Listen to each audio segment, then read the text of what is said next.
আসসালামু আলাইকুম। আজকে দেখাচ্ছি এনার্জি প্লাস বিস্কিট দিয়ে আমরা একটা মজার ডেজার্ট।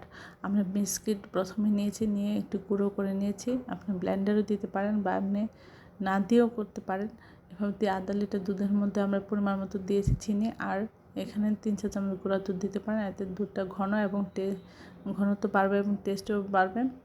আর এখানে দিতে পারেন 1 থেকে 1.5 চামচ কর্নফ্লাওয়ার বা কাস্টার্ড পাউডার। এতে দুধটা একটু ঘন হবে, খেতে ভালো লাগবে।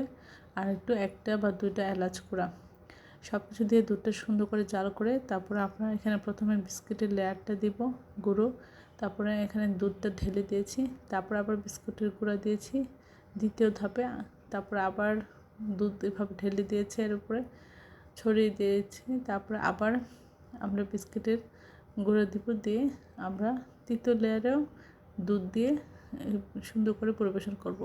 এখানে গরম গরম দুধটা পরিবেশন করতে হবে, এতে বিস্কুটটা ভিজে নরম হবে।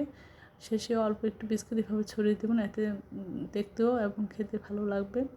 আমরা এখানে কাঠবাদাম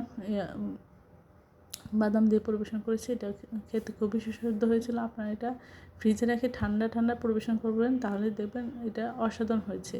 সবাই আমার চ্যানেলটি লাইক এবং শেয়ার দেবেন, সাবস্ক্রাইব করবেন, প্রিয়জনকে বেশি বেশি করে শেয়ার দেবেন। আমার চ্যানেলে সব রকম রান্নার রেসিপি রয়েছে, আশা করি